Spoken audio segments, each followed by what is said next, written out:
What's going on, y'all? Welcome back to Straight Facts, a sports show that educates and entertains, brought to you by the Up On Game Presents Network. You know what I'm about to say. Make sure you guys are following and liking and subscribing to them on all their content pages, Instagram, Twitter, YouTube, Apple Podcasts, Spotify, wherever you get your podcasts. These guys are all over it, and they feature one of the best podcasts you're listening to right now, Straight Facts Podcast. So I'm with my guys, Jake Galley, Stat Matt Robinson.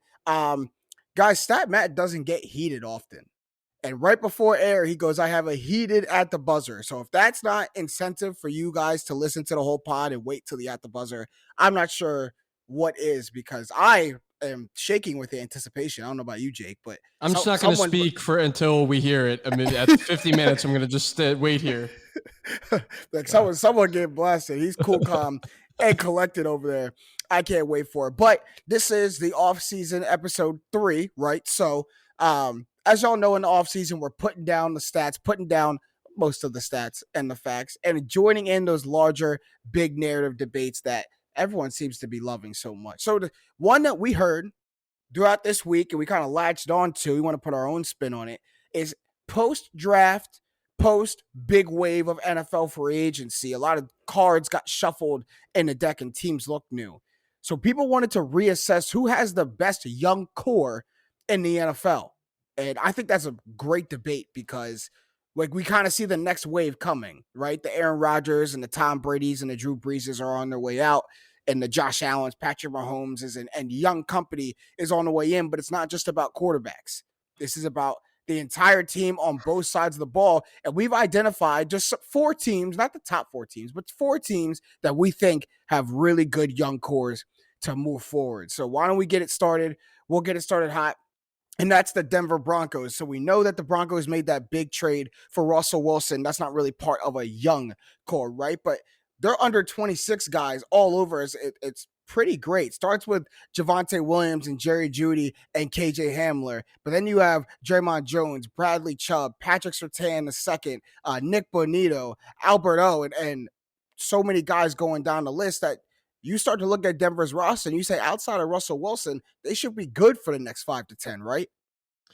Even including Russell Wilson. I mean, like that's the true. Quarterback position is... He ain't old. Yeah, quarterback position is one that you can really kind of get long in the tooth and still be able to put up numbers as Tom Brady has shown. That being said, I believe looking down our list, this is the only team that does not have a quarterback included in the young core. That being said, you start to look around the talent rooms, man, they've got some faces. Javonte Williams, a ton of, like a missed tackle forcing machine. Jerry Jeudy, you can't stick near him. KJ Hamler's a good slot guy.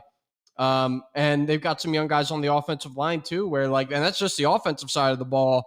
The only downside to this young core is they're probably going to need to use their youth to get through and get to the winning days. You look around the rest of the division, and there's a lot of kind of senior, top of the league type talent where, maybe in 2-3 years, those teams, they won't be as good as they are now, and it'll give the Denver young core some time to grow. But I think if I'm a Denver fan, if you look at a 5-year outlook for all the teams in that division, yeah, it looks good for you. And, I don't know, Jake, that's my point in the inverse of yours. I see it as a silver lining for the Denver Broncos. I look at the division now and I say, can I really realistically go toe to toe with the likes of, Patrick Mahomes and company, Derek Carr and company, Justin Herbert, and they might be able to Justin Herbert and company. Y'all know how I feel about the Chargers.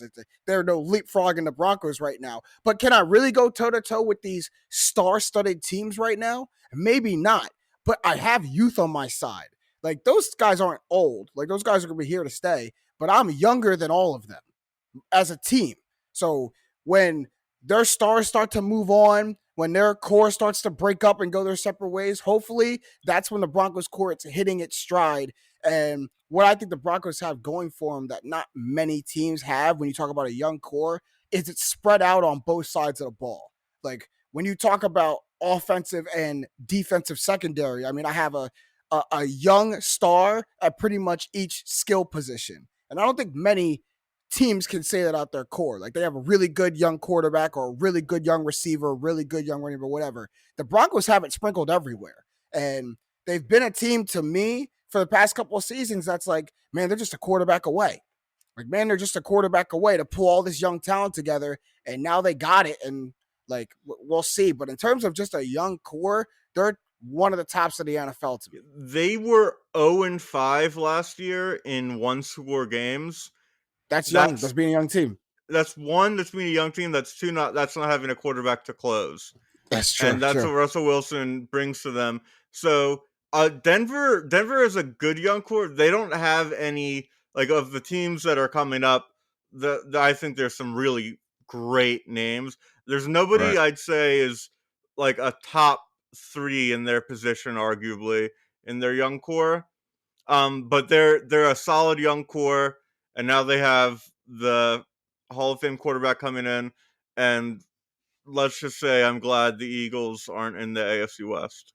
Yeah, I'm glad the Buccaneers aren't in the AFC West, man. That's I wouldn't send my worst enemy to the AFC West. It's just absolute punishment. But okay, man, I might agree with you that they don't have, not might agree with you, they don't have any player, not even their quarterback is top 3 at their position right now. But in terms of under 26, because that's how we're valuing young in the NFL. So in terms of under 26, that changes that.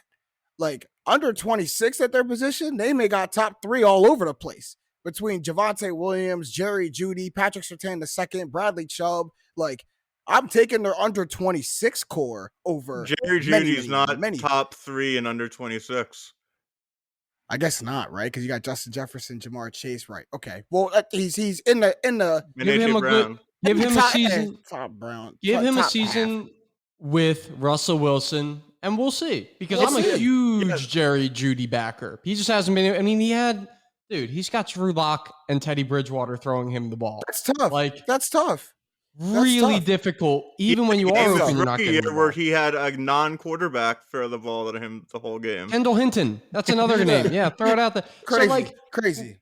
When you look at Jerry Jeudy, he's actually 96th percentile in separation percentage, meaning on average he's about 2.5 yards away from a defender when the pass arrives. That's like next level speed. That's like your weight. 2.5 yards in the NFL is close to wide open when he's getting the ball on average. So like you have a guy who starts, not only do you have a quarterback who can start delivering the ball, you also now have a quarterback that can value up some of the other pieces of the offense. So Jerry Jeudy's not as focal as maybe he would be in years past where they're just chucking it to him. Right. I am, and you know, this doesn't even include the things they're going to do in the passing game with Javonte Williams, and he's not a young core, but Melvin Gordon did resign, which seems to be a bit of a dividing move in Broncos fans in my very middling research. But regardless, they're going to have a pretty good team. So it's a shame they're in the division they're in. But I think we all kind of agree here, years down the road, they're going to be in a pretty good spot. Yeah, I mean, look, they have youth on their side. Now that I'm thinking about it, it's not guaranteed because I can see guys like Patrick Mahomes not going nowhere.